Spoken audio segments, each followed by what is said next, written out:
السلام علیکم ورحمۃ اللہ وبرکاتہ۔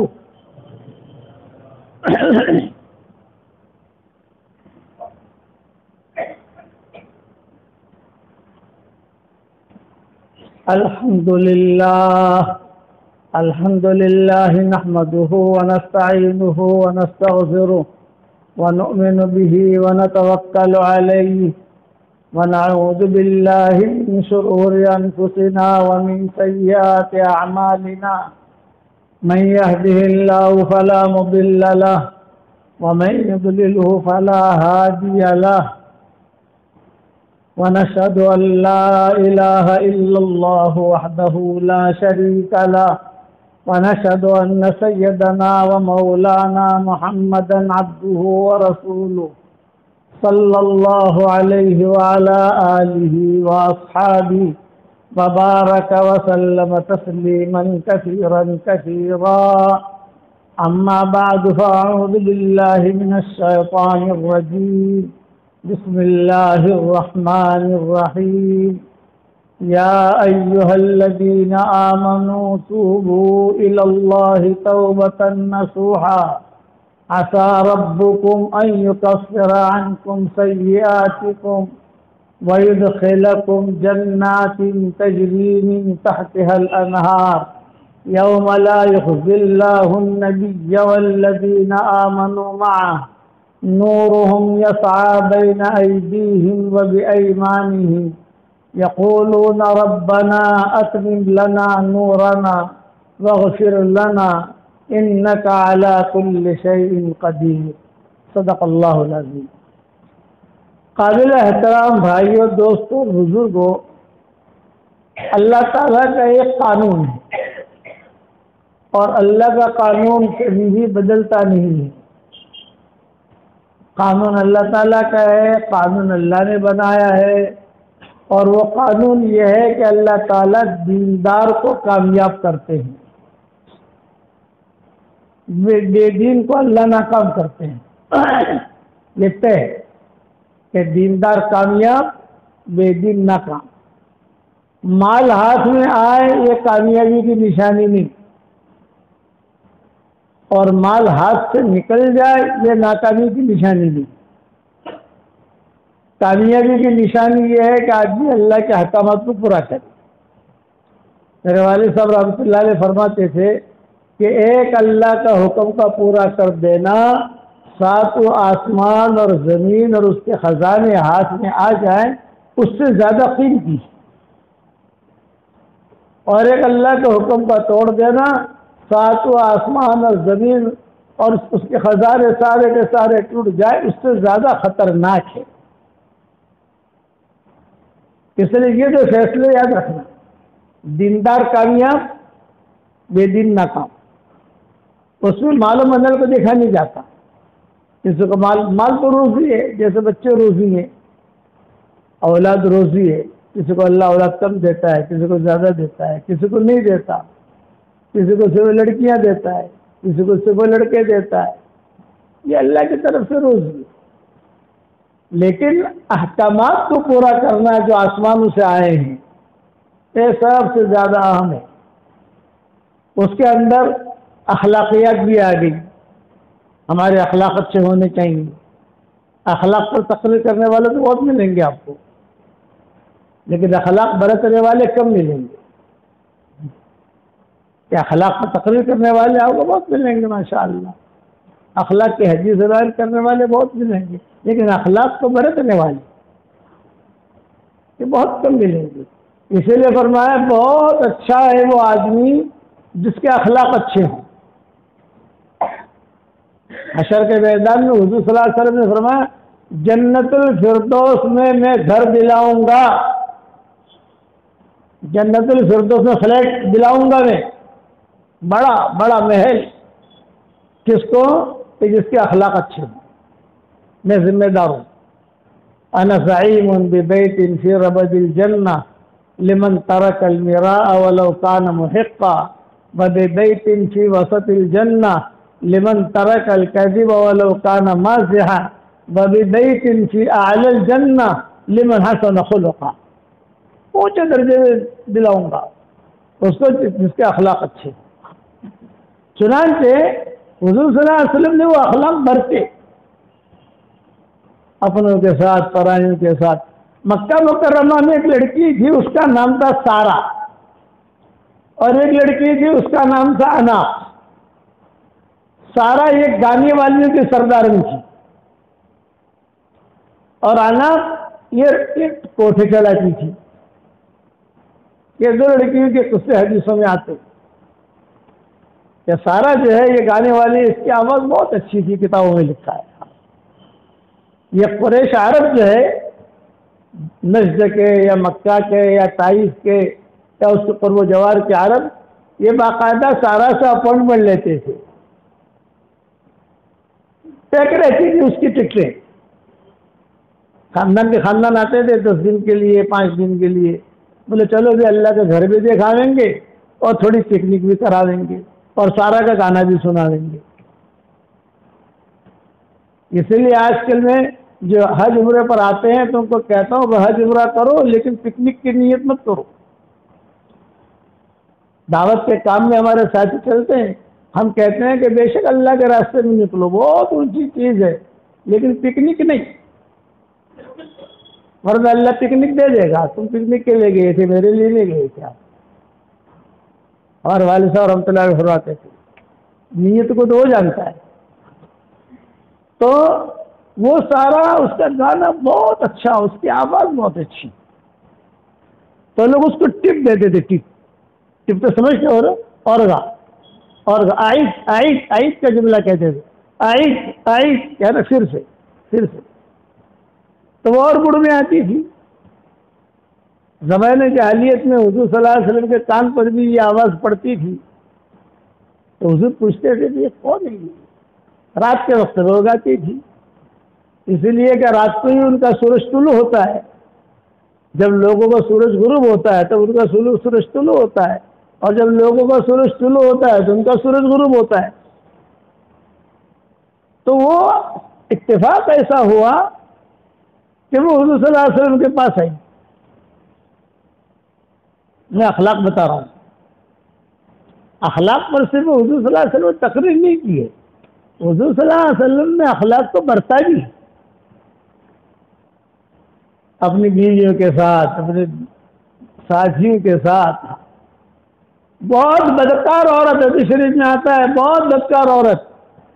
اب رنڈی کا جملہ تو کہوں گا نہیں میں, تھوڑا بھاری پڑ جائے گا. مدینہ منورہ میں وہ لڑکی جب گزرتی تھی, یہ سارا کا قصہ الگ ہے, یہ مدینہ کی لڑکی کا قصہ الگ ہے. تو صحابہ ڈرتے تھے کہ یار وہ رستے میں چلتے چلتے لوگوں کا ہاتھ پکڑ لیتی تھی. تو یہودی مشرکین سب اس سے گھبراتے تھے. ایک مرتبہ وہ گھر سے نکلے, پتہ چلتا کہ وہ آ رہی ہے, ہر آدمی اپنا راستہ بدل لیتا تھا. تو ایک مرتبہ روایت میں آتا ہے کہ وہ اس نے آنا شروع کیا, چلنا شروع کیا. حضور صلی اللہ علیہ وسلم بیٹھے ہوئے کھانا کھا رہے تھے, سیدھی حضور کی طرف چلی. آپ کو پتہ نہیں کہ یہ لڑکی آ رہی ہے, معلوم تو تھا کہ یہ ایسی ہے, لیکن آپ صلی اللہ علیہ وسلم تو یکسوئی کے ساتھ اپنا کھانا کھا رہے تھے. صحابہ نے دور سے دیکھا کہ یار یہ تو سیدھی حضور صلی اللہ علیہ وسلم کے سمت جا رہی ہے. یہ کسی نے سوچا کہ میں جا کر روکے اس کو, ہاتھ پکڑ کر اس طرف کرے, لیکن کسی کی ہمت ہوئی نہیں. وہ حضور صلی اللہ علیہ وسلم کے سامنے آ کر کھڑی ہو گئی اور کیا کہا, اتاکلوا کما یاکل العبد. یہ حدیث کے جملے ہیں. اتاکلوا کما یاکل العبد, محمد تو ویسا کھاتے ہو جیسے غلام کھاتا ہے. آپ صلی اللہ علیہ وسلم ایسے بیٹھے ہوئے کھانا کھا رہے تھے. اتاکلوا کما یاکل العبد. تو آپ نے فرمایا انا عبد من عباد اللہ, انا آکل کما یاکل العبد, کہ اللہ کے بندے میں سے بندہ ہوں, اور بندہ جیسا کھاتا ہے اللہ کا غلام ہوں ویسا کھاتا ہوں. تو دوسرا سوال کیا, اتاکل وحیدا وتنسانی, کہ بدکار عورت ہے چھیلے درجے کی, کہ کوئی ہاتھ لگانے کے لیے تیار نہیں, کوئی منہ لگانے کے لیے تیار نہیں. اور حضور اس کے ساتھ یہ اخلاق برت رہے. کیا کہا کہ عطا کل وحید و تنسانی، آپ اکیلے کھانا کھا رہے، مجھے بھول گئے، مجھے بھی تو کھلائیں گے. آپ نے جواب کیا دیا؟ کھا لے. سب صحابہ دیکھ رہے ہیں، کھا لے، مجھے کھانا ہے تو بھی کھا. تو اس نے کیا کہا؟ نہیں، اپنے ہاتھ سے کھلائیے. یہ حدیث میں قصے چھپے ہوئے ہیں، چھپے ہوئے نہیں ہیں، لیکن ہمیں دیکھنے کی فرصت نہیں ہے. ہمیں کیا فرمایا؟ بھائی کھا لے. اس نے کہا نا، اپنے ہاتھ سے کھلائیے. تو حضور نے لقمہ دیا ہی، تو اس نے کہا نہیں، اپنے منہ کا لقمہ کھلائیے. وَإِنَّكَ لَعَلَىٰ خُلُقٍ عَظِيمٍ، کہ آپ بہت اونچے اخلاق پر ہے. آپ اس سے بڑی چیز کوئی ہے ہی نہیں. کیا کہہ رہا؟ اطعمنی ما فی فیک، آپ کے منہ میں جو ہے وہ لقمہ کھلائیے. تو حضور صلی اللہ علیہ وسلم نے اپنے منہ سے لقمہ نکالا اور منہ سے لقمہ نکال کر اپنے ہاتھ میں رکھا اور اس کو دیا. بس اس نے جو کھایا اسی وقت وہ مسلمان ہو گئی، رضی اللہ تعالیٰ عنہ بن گئی، حضرتی آپا بن گئی. حضرتی آپا، نقلی نہیں. آج کل ہماری عورتوں کو آپائے بننے کا شوق بہت ہے اور مردوں کو پیر بننے کا شوق بہت ہے. تو میں کہتا ہوں کہ حضرتی آپائے بنو. اور حضرتی آپا جو بنتی ہے وہ آسمانوں سے بنتی ہے. حضرت پیر جو بنے گا وہ آسمانوں سے اس کا اعلان ہوتا ہے. اتنے اخلاق پر مسلمان ہوئی ہے. اور پھر بن گئی رضی اللہ تعالی عنہ، اونچی عورت، مدینہ منورہ کی اونچی عورت. بڑے قصے آتے ہیں. شادی کرنے کے لیے، مانگا ڈالنے کے لیے لوگ ترستے تھے. پہلے یہ تھا کوئی دیکھنے کے لیے تیار نہیں، اور دین آیا تو دین کی وجہ سے بن گئی بڑی آپا رضی اللہ تعالی عنہ. یہ اخلاق بہت اونچی چیز ہے. اللہ معاف فرمائے، آج ہمارے یہاں اخلاق تو ہے لیکن اس میں بھی چالاکیاں ہیں، امیٹیشن، دکھاوے کے لیے. وہ چیز اللہ کو پسند نہیں. اللہ کو چالاکیاں پسند نہیں. اللہ تعالیٰ جو ہے وہ طیب ہے، طیب چیز کو قبول کرتا ہے. آج تو معمولی سے بھی چوک ہو گئی نہیں بیوی سے، جو ایا ملی سے اوپر مت مل جائے. میں حرم شریف میں داخل ہو رہا تھا اور ہماری برادری کی ممنوعی، ہم لوگ ممنوعی کہتے ہیں ہماری برادری کی جو عورتیں ہوتی ہیں، میاں بیوی دونوں کو دونوں لڑتے ہوئے بقی کی طرف سے گزر رہی تھی. ان کے خاص قسم سے برقعے ہوتے ہیں نا ہماری برادری والے، اور وہ چپل احرام کے جو ہے وہ دونوں سپٹ دونوں جا رہے ہیں. تو وہ کھڑا ہوا جو ہے وہ جو شوہر تھا وہ ذرا غصے میں آیا، جو تو مدینہ میں تو مریض ہو، اوپر مت مل جائے. وہ مجھے اتفاق سے پہچانتے نہیں تھے. ہم تو جیسے حاجی لوگ گزرتے ہیں ویسے ہم گزر رہے تھے. حجاج تو بہت ہوتے ہیں جوان. پھر قریب جا کر میں نے کہا کہ ارے بولو نبی صاحب، قریب بو سے آہستہ بولو. او تو مول صاحب سمجھ گیا نا، مول صاحب رہی ہو نا سبق اکھڑی صاحب مول صاحب. پھر میں نے تصویر نکال کر دی اور میں نے دونوں سے کہا نبی کے شہر میں تم لڑتے ہو، نبی کے شہر میں تو میاں بیوی ایک دوسرے کو کی طرف دیکھ کر ہنسنا چاہیے. پھر میں نے وہی کھڑے حدیث بیان کی کہ حضور صلی اللہ علیہ وسلم نے فرمایا ہے میاں بیوی اگر ایک دوسرے کی طرف دیکھ کر مسکرائے تو اللہ بھی مسکراتا ہے. ہنسو تم دونوں آپس میں دیکھ کر. دونوں کو ہنسایا. تو میں نے کہا میاں بیوی دونوں مسافر کرے نا محبت سے، تو ان دونوں کی انگلیوں سے گناہ ایسے جھڑتے ہیں جیسے پانی کا نل کھولو تو پانی کیسے دھڑ سے نیچے مسافہ کرو. مسافہ کر رہا لڑا جو مت کیا گمنا سو. تو اس نے اپنا کام بتایا. تو گاؤں تو بتاؤں گا نہیں ورنہ گاؤں والے سنیں گے تو کہیں گے ہمارا گمن لوچو سا رہے ہو. تو کتاب بھی ہمارے مومن کا ہتھیار، اور وہ ہماری جیب میں رہتی ہے، کوئی ملتا ہے تو دے دیتے ہیں. تصویر دی، میں نے کہی تصویر کا نام ہے جاندار، شاندار، مالدار، دیندار. یہ میری تصویر کا نام ہے. اب میں نے کہا ایک ہدیہ دوں گا قبول کرو گے؟ ان دونوں میں محبت پیدا کر دیں، اور لو یہ 100 ریال لو، 200 ریال لو، میری طرف سے 100 ریال آپ کو ہدیہ، آپ کو ہدیہ، میری طرف سے کھجوریں لے لینا۔ محبت ہو گئی۔ اب تک وہ مجھے دعائیں دیتے ہیں، مول صاحب ہمارا تو ٹوٹوا نہ اوپر ہو، تمہارا اخلاق نہ وجہ کہ ہمارا جوڑا ہی جو اللہ نے، ارے ان بات کر بچہ بھی آ جا صورت والے اتنی تو گجراتی سمجھ جاتے ہوں گے۔ اخلاق سے بڑھ کر کوئی چیز نہیں، اس کے ساتھ حضور نہیں اخلاق بڑھتے۔ کہتی ہے عطا کو لو کمایا کو لو، غلاموں کی طرح کھاتے ہیں۔ آپ نے فرمایا غلام ہو اللہ کا، مجھے کھلا، آپ نے فرمایا کھا لے، منہ کا کھلا، اور حضور نے منہ کا لقمہ کھلایا۔ بد اخلاقی پورے دین کو مٹا دیتی ہے، اور اخلاق جو ہے یہ پروان چڑھاتی ہے۔ اخلاق تو سارا جو قصہ سنا رہا تھا، سب مکہ والے گانا سنتے تھے اس کا سارا کا۔ یہ اتفاق سے غزوہ بدر کے بعد فتح مکہ سے، غزوہ بدر کے بعد اور فتح مکہ سے پہلے یہ مدینہ منورہ آئی۔ جب مدینہ منورہ آئی تو معروف اور مشہور لڑکی تھی، بہت لوگ جانتے تھے اس کو، سارا سارا سارا، بہت اچھی آواز تھی اس کی، اور پورا عرب جو ہے وہ فدا تھا اس کے اوپر آواز کے لیے۔ چنانچہ کتابوں میں لکھا ہے پورے مدینہ میں چرچے ہونے لگے، بھی کچھ سنا، کچھ سنا کہ کیا؟ یہ تو سارا آئی ہے مدینہ میں۔ سارا وہ مکہ والی، ہاں وہ حتیم والی۔ حتیم جہاں ہے آج کل اس طرف جو ہے اس کا خیمہ لگتا تھا، کہ طواف کرنے والے طواف کرتے تھے اندھیرے میں، اور یہ جو ہے گانا گاتی تھی۔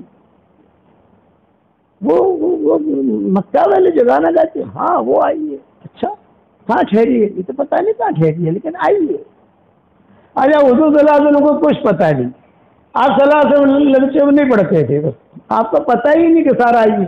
اتفاق سے اڑتے اڑتے یہ باتیں ماؤں تک پہنچی، تو مائیں بھی پہچانتی تھی، سارا کو تو مائیں بھی پہچانتی تھی، سب جانتی تھی کہ سارا ہے گانے والی ہے۔ البتہ یہ حضرت جویریہ یا یہ حضرت صفیہ جو دور سے آئی تھی، جو حجاز میں رہتی نہیں تھی، وہ زیادہ نہیں پہچانتی تھی، لیکن باقی جو قریشیاں تھیں یہ سب ام سلمہ وغیرہ یہ سب پہچانتی تھی، حضرت میمونہ، یہ سارے کے سارے قریشی لڑکیاں تھیں۔ تو ماؤں نے حضور صلی اللہ علیہ وسلم سے فرمایا، میں اخلاق پر یہ قصہ سنا رہا ہوں، یہ فرمایا کہ حضرت کو سنا آپ نے؟ کہنا نہیں سنا۔ دیکھو سارا آئی ہے مدینہ میں۔ کون سی سارا؟ وہ گانا جو گاتی تھی۔ اچھا پھر مدینہ میں کیوں آئی ہے وہ؟ کہ ہمارا ماحول خراب نہ کرے، ہمارا ماحول مدینہ کا۔ فرمایا ابھی یہ تو پتہ نہیں کیوں آئی ہے، کہاں ٹھہری ہے، کچھ پتہ نہیں ہے، لیکن آئی ہے۔ آپ نے بات سنی نہ سنی کر دی اور آپ اپنے کام میں لگ گئے۔ دوسرے دن یا تیسرے دن مشورہ جمع ہوا تھا، صحابہ مسجد میں بیٹھے ہوئے تھے، اور یہ سارا جو ہے سب کے سامنے آپا بن کر آ گئی۔ آپا بن کر اوڑھنی موڑنی ڈال کر، ہلکا سا نقاب، ہلکا سا یہ سب کرا کر سامنے آ گئی۔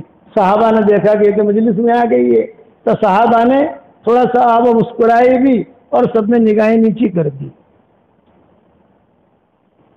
حضور نے پوچھا بھی آپ لوگ مسکرائے، نگاہیں نیچی کی، کیا مسئلہ ہے؟ خاموش رہے۔ اتنے میں آپ نے دیکھا کہ کوئی لڑکی کھڑی ہے، تو آپ نے کہا کہ من آ گئی، یہ کون ہے؟ نقاب کے ساتھ، اس کے ساتھ چہرہ دکھ رہا تھا۔ اب او ہو انت سارا، یہ آپ نے سوال کیا، انت سارا، تو سارا ہے نا؟ آپ نے سوال کیا، جی تھی مہاجرہ، ہجرت کر کے آئی ہے تو؟ فرمایا اللہ ہجرت کر کے نہیں گئے. کہا جی کہ مسلمان یعنی اسلام قبول کرنے کے لیے آئی ہے. اللہ آپ نے فرمایا پھر کیوں آئی ہے؟ فرمایا میں ایک کام کے لیے آئی ہوں. فرمایا بتاؤ کیا کام ہے؟ تو اس نے سب کے سامنے کہا کہ میں مکہ مکرمہ میں گانا گاتی تھی، لوگ مجھے پیسہ دیتے تھے اور لوگ میرا بہت، ان میں خاص صحابی تھے، ان کا نام تھا حاطب ابن ابی بلتع، یہ یمن کے تھے اور بہت ہی مالدار تھے. حاطب ابن ابی بلتع یہ اس کے خاص تھے، سارا کے بہت پیسہ دیتے تھے زمانے جاہلیت کے اندر. اور یہ تجارت شروع کی انہوں نے مکہ میں، اللہ نے برکت دی، مسلمان ہوئے، مسلمان ہو کر مدینہ منورہ پہنچے، پھر تو حضور کے ساتھ رہنے لگے. وہ تو سارا سے حضور نے پوچھا بھائی تو کیوں آئی ہے؟ یہ کہا میں اس لیے آئی ہوں کہ بڑھاپے نے ڈیرا ڈال دیا. اور علماء نے لکھا ہے کہ بڑھاپا جو ہوتا ہے وہ وفادار ہوتا ہے، بچپنا وفادار نہیں، ساتھ چھوڑ دیتا ہے. جوانی وفادار نہیں تو ساتھ چھوڑ دیتی ہے. کہ بڑھاپا یہ وفادار. اسی لیے مفسرین نے لکھا ہے کہ ایک نوجوان نے خواب دیکھا کہ اس کی شادی ہوئی جوان لڑکی سے، دونوں خوبصورت ہے، جوڑا بھی اچھا ہے، لیکن بار بار وہ خواب دیکھتا تھا کہ میری بیوی بوڑھی ہو گئی ہے. بڑا پریشان رہتا تھا، کسی کو خواب بتاتا نہیں، ڈرتا تھا پتہ نہیں میں خواب سنا ہوا تو پتہ نہیں کیا تعبیر نکلے گی، لیکن روزانہ دیکھتا تھا کہ بیوی بوڑھی ہو گئی. تو کسی اچھے معبر کے پاس گئے اور کہا کہ میں روزانہ یہ خواب دیکھتا ہوں، میری بیوی خوبصورت ہے، جوان ہے، ماشاءاللہ، ابھی ہمارا نکاح ہوا ہے، اور دیکھ رہا ہوں خواب میں کہ یہ بوڑھی ہو گئی، یہ بوڑھی ہو گئی. مجھے خواب بہت اچھا ہے، یہ وفادار لڑکی ہے، بڑھاپا وفادار ہوتا ہے. یہ تعبیر دی. سارا نے کہا کہ حضرت میرا یہ بڑھاپا آ گیا، آواز بھی خراب ہو گئی، اور میں جو لوگ مجھے ٹپ دیتے تھے، پیسہ دیتے تھے، گانا سنتے تھے، کئی لوگ تو بدر میں مارے گئے، کئی لوگ مکہ چھوڑ کے بھاگ گئے، اور کئی لوگ جو ابھی زندہ ہیں وہ بھاگ کر آپ کے پاس آ گئے. سب بیٹھے ہیں، صحابہ بیٹھے ہوئے تھے نا، یہ بیٹھے ہیں سب. یہ لوگ میرا گانا سنتے تھے، یہی مجھے پیسہ دیتے تھے، اور یہی بھاگ کر یہاں آ گئے، مسلمان بن گئے. اب میں تو رہ گئی اکیلی وہاں، بڑھاپے نے ڈرا ڈال دیا، میں خرچہ کیسے پورا کروں؟ تو آپ میری مدد کریں. اب حضور کا اخلاق دیکھو، بھاگ یہاں سے، آنا مت، تو بہت خراب ہے، یہ نہیں کہا. آپ نے اعلان کیا، اور اعلان کر کے یہ کہا کہ دیکھو یہ بیچاری آئی ہے مکہ مکرمہ، اس کو عیوب بیان نہیں کیے، تو تو ایسی ہے، تو تو ایسی ہے، بھاگ جائے یہاں سے، کوئی مدد نہ کری اس کی. بلکہ کہا دیکھو یہ مکہ سے آئی ہے، میں تم پر بوجھ نہیں ڈالوں گا، لیکن میں اپنے گھر والوں کو کہتا ہوں جتنے امہات المومنین ہے، حضرت علی ہے، حضرت عباس ہیں، حضرت فضل ابن عباس ہیں، جو بھی ہمارے رشتہ دار ہیں، تم سب مل کر جو ہے اس کی مدد کرو. سب مل کر مدد کرو، آپ لوگ مت دینا پیسے. صحابہ جو تھے میں آپ پر بوجھ نہیں ڈالوں گا. چندہ کیا حضور نے، اور چندہ اپنے گھر سے کیا. اسی لیے علماء لکھتے ہیں کہ کوئی کام ہو تو کبھی کبھی آدمی اپنے گھر میں سے بھی چندہ کرے. چچا دے دے، چچی دے دے، ممانی دے دے، بھابھی دے دے، بہو دے دے، بچھو ڈالنا ڈال دو. اس سے قصے سے استنباط کیا تو حضور نے اعلان کیا کہ تم جو ہے کہ میں کسی پر بوجھ نہیں ڈالوں گا، صرف جو ہے یہ میرے گھر والے رشتہ قریش جو ہیں وہ اپنا پیسہ جمع کریں. حضور نے چادر بچھائی، کسی نے انگوٹھی ڈالی، کسی نے کھجوریں ڈالی، کسی نے رسی ڈالی، کسی نے کپڑا ڈالا، کسی نے درہم ڈالے، کسی نے دینار ڈالے. ہر ایک کے پاس کچھ نہ کچھ پوٹلی تو ہوتی ہے نا بھائی، چھپا کے رکھتے ہیں. کیا کہیں گے دھندو مولانا، دھندو بہو مندو چھے، بہو مندو. اور جائیں گے ہوٹل میں کھانے کے لیے. الگ تو کہتا تھا دھندا ٹھنڈا ہے اور 15,000 روپئے ملتے آ جاتا ہے. تو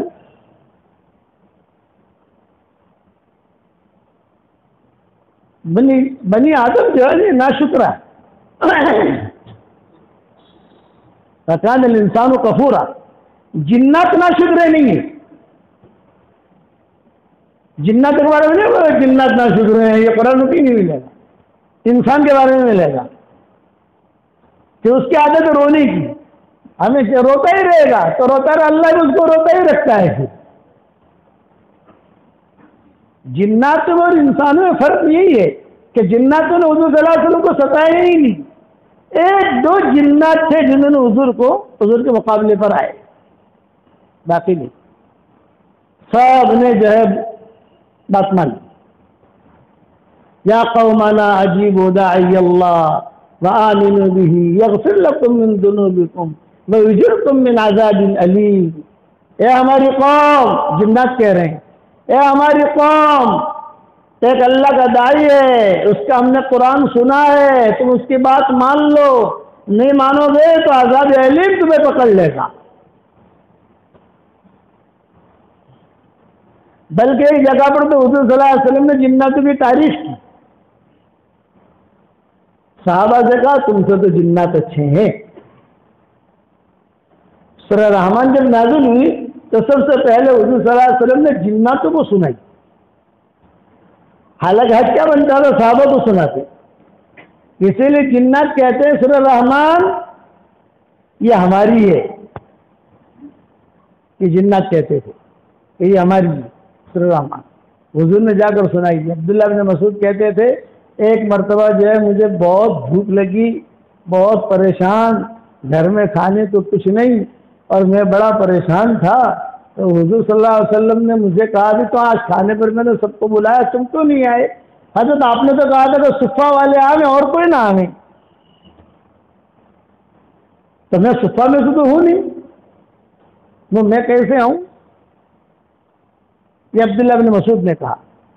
تو آپ نے فرمایا اچھا ٹھیک ہے، اگر اللہ تعالیٰ کسی جگہ سے کوئی روزی بھیجے گا تو میں تجھے بلاؤں گا.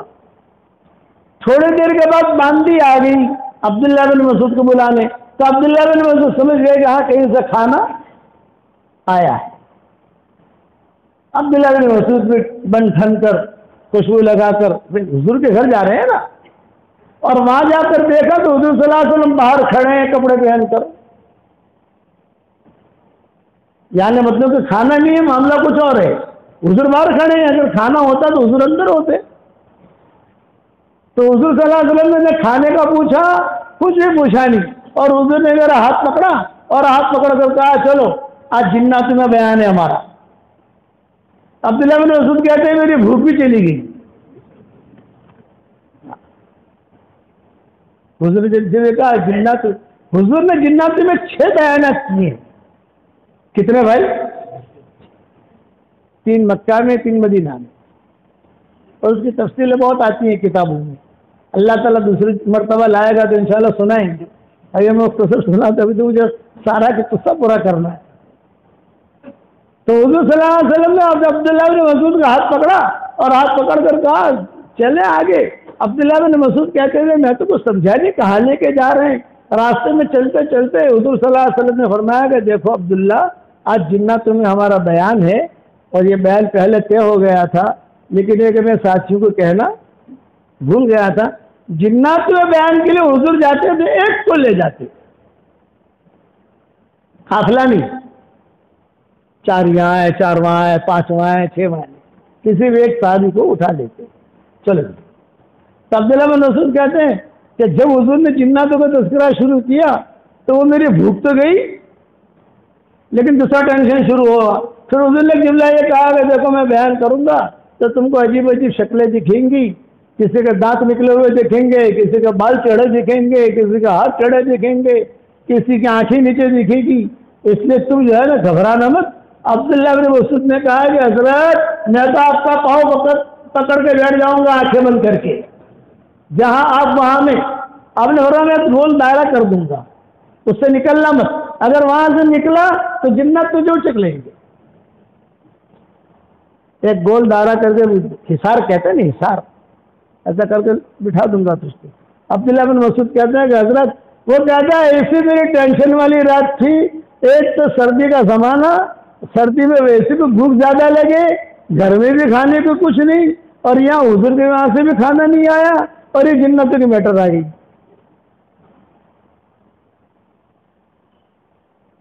لیکن حضور نے کہا منع نہیں کر سکتا, اور حضور نے اتفاق سے مضبوط ہاتھ پکڑا تھا, یعنی کو چھڑا کے جا نہ سکے. چل وہاں لے گئے, وہاں دارا کر کے بٹھا دیا. میں تو جو آنکھیں بند کر کے بیٹھ گیا. کبھی کبھی آنکھیں تھوڑی سی کھولتا تو مجھے تو ڈر لگے, ایسا ہوتا تھا. اور حضور نے سورہ رحمان سنائی جناتوں کو. سورہ رحمان 31 مرتبہ ہے سورہ رحمان میں, فبأي آلاء ربكما تكذبان, 31 مرتبہ. جس کی شادی نہ ہوتی ہو تو 31 مرتبہ سورہ رحمان پڑھے, انشاءاللہ ہو جائے گی. لیکن پہلی شادی والا, دوسری شادی والا نہیں.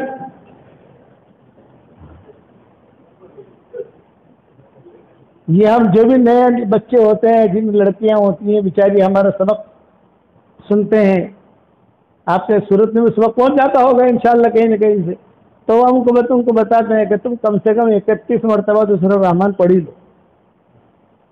پھر وہ پوچھتے مجھے پھر بھی نہ ہو تو, میں نے کہا پڑھتے رہو, مانگتے رہو اللہ تعالیٰ سے. تو جب حضور صلی اللہ علیہ وسلم فبأي آلاء ربكما تكذبان پر پہنچتے تو سارے جنات زور سے کہتے, ارے حضرت کون سی اللہ کی نعمتوں کا ہم شکر ادا نہیں کریں گے, اللہ نے تو بہت دیا ہے, بہت دیا ہے, بہت. 31 مرتبہ آیا اور 31 مرتبہ بازی گونجی. کون سی نعمت ہے جو ہم ناشکری کریں گے, بہت دیا ہے اللہ نے, بہت دیا. عبداللہ بن مسعود کہتے ہیں کہ وہاں سے واپس آئے, اور پھر ایک دن کے بعد 2 دن کے بعد حضور صلی اللہ علیہ وسلم نے صحابہ کو سنائی مسجد نبوی میں. تو صحابہ جو وہ نیچے منہ کر کے سنتے رہے. جب پوری سورہ رحمان ہو گئی تو آپ نے فرمایا تم سے تو جنات اچھے تھے, تم سے جنات اچھے تھے. فبأي آلاء ربكما تكذبان تو پوری بازی گونجتی تھی, اور تم تو جب بیٹھے ہو ایسے. پھر آپ نے فرمایا جو فبأي آلاء ربكما تكذبان آئے, یہ پڑھو, یہ پڑھو, یہ پڑھو, پھر حدیث سے آئی. جنتوں نے تکلیف نہیں پہنچائی, انسان مقابلے پر آئے. اسی لیے جنات جو ہے وہ متعدی نہیں ملیں گے, وہ اپنا کام کریں گے, یہ کریں گے سیدھے سادھے, اس میں اچھے بھی ہوتے ہیں برے بھی ہوتے ہیں, اور ان کو بیماریاں بھی نہیں ہوتی. ڈائبٹیز جناتوں کو نہیں ہوتی, ہارٹ کی بیماری ان کو نہیں ہوتی. اسی لیے آپ نے نہیں دیکھا ہوگا جناتوں کی دوا ہو, یا جناتوں نے اسپتال کھولا ہو,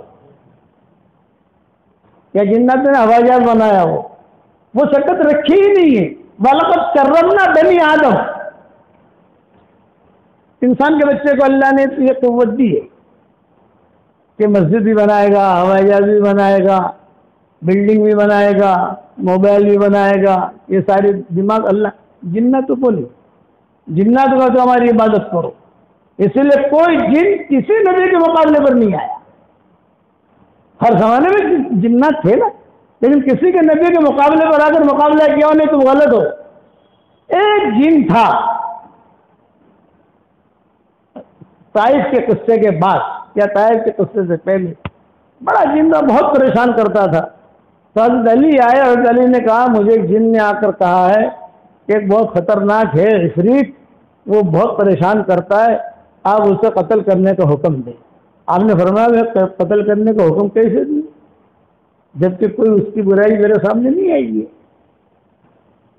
تو دوسرے جنات آئے, انہوں نے کہا کہ حضرت یہ بہت پریشان کر رہا ہے, یہ ہے. پھر حضور نے کہا کہ اچھا تم اسے قتل کر دو. بس ایک جن کے بارے میں آتا ہے, باقی نہیں. باقی جنوں نے تو حضور کا ساتھ دیا. جب واپس آئے طائف سے, طائف والے نے نکال دیا, مکہ والے نے داخل ہونے نہیں دیا. تو بیچ میں رہے نا حضور اور زید بن حارثہ, یہ دونوں بیچ میں رہے. طائف والوں نے کہہ دیا خطرناک یہاں آنا مت, مکہ والوں نے کہہ دیا ہماری بارڈر سے نکل گئے, ہمارے پاس آنا مت. اب حضور کہاں جائیں؟ یہ بیچ میں جو حضور نے وقت گزارا ہے اس میں جناتوں نے نصرت کی. کھانا پہنچانا، کھجوریں پہنچانا، پھل پہنچانا. بعد میں پھر جو ہے وہ حضور صلی اللہ علیہ وسلم نے بلایا تو مشرکین مکہ کو، بھائی ہماری مدد کرو، ہمیں جو ہے ساتھ دو، میری بیوی بچے مکہ میں ہیں، زید بن حارثہ بھی وہاں ہے، سب کچھ. پھر جو ہے لوگوں نے ساتھ دیا، کسی نے انکار کیا، تب جا کر حضور مکہ میں داخل ہوئے. کئی لمبی تفصیل ہے جناتوں کی، کبھی سنائیں گے انشاءاللہ. اور سننے چاہیے، سننے بھی چاہیے تاکہ پتہ چلے انسانوں میں جناتوں میں فرق کیا ہے. میرے والد صاحب رحمۃ اللہ علیہ فرماتے تھے کہ ہمارے یہاں مشورے میں ایک مرتبہ بات آئی جناتوں کی، وہ کہتے تھے کہ ہم گشت نہیں کر سکتے. ابا کہتے تھے تو حضرت نے پوچھا کیوں نہیں کر سکتے؟ بولے ہم گشت میں جاتے ہیں، ایک امریکہ چلا جاتا ہے، ایک نیوزی لینڈ چلا جاتا ہے، ایک آسٹریلیا چلا جاتا ہے، بھاگ جاتے ہیں سب. تو حضرت نے کہا گشت کرو چاہے وہ بھاگ جائے، تمہارا کام گشت کرنا ہے، ملے تو بات کرو، نہ کرنے ملے تو کوئی بات نہیں. یہ ابا فرماتے تھے ہم کو، اس وقت چھوٹے تھے ہم، اور بہت قصے سناتے تھے نظام الدین میں جنات تھے، ابا خود ہمیں سناتے تھے اور ہم بھی دیکھتے تھے. ابا کی خدمت کے لیے جنات آتے تھے. تو کسی جنات نے یہ یاد رکھنا کہ حضور صلی اللہ علیہ وسلم کا صحابہ کا مقابلہ نہیں کیا ہے.